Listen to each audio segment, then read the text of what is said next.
कहवा गईले भोले बाबा हो तनी हमके बता द।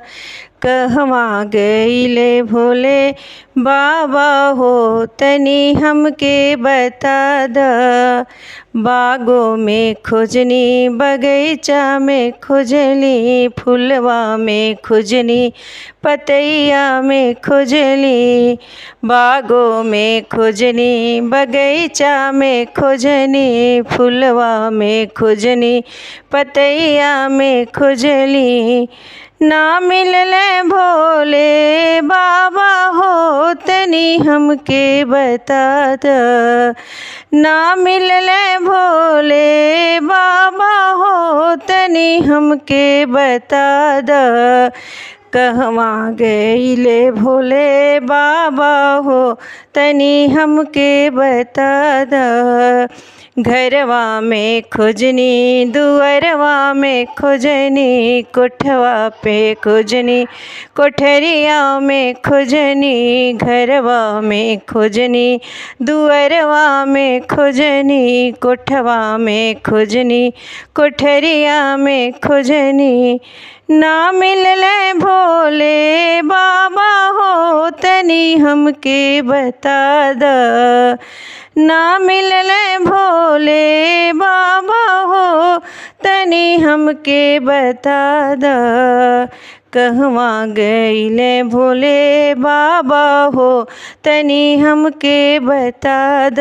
कहवा गईले भोले बाबा हो तनी हमके बता द।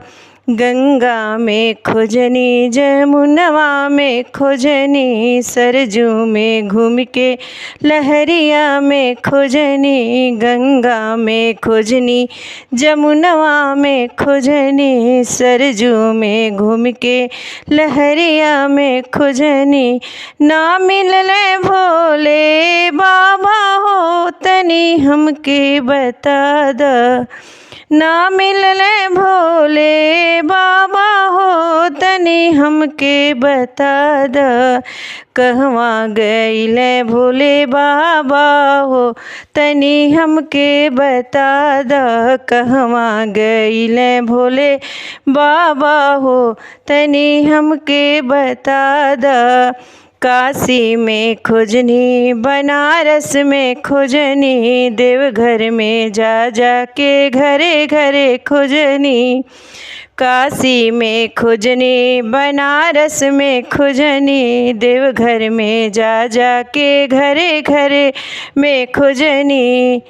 चर्चा में मिले भोले बाबा हो आके छूल चरणवा। चर्चा में मिले भोले बाबा हो आके छूल चरणवा। मिल जाई सबके ज्ञानवा हो आके छूल चरणवा। मिल जाई सबके ज्ञानवा हो आके छूल चरणवा। चर्चा में मिले भोले बाबा हो अकेले लगे अनवा। चर्चा में मिले भोले बाबा हो अकेले लगे अनवा।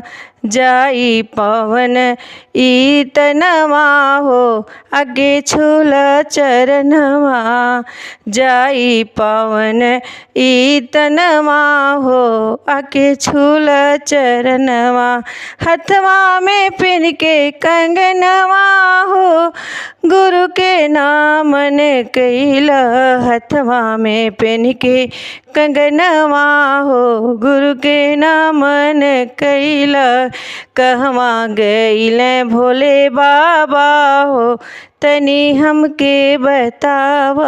कहवा गईले भोले बाबा हो तनी हमके बताव।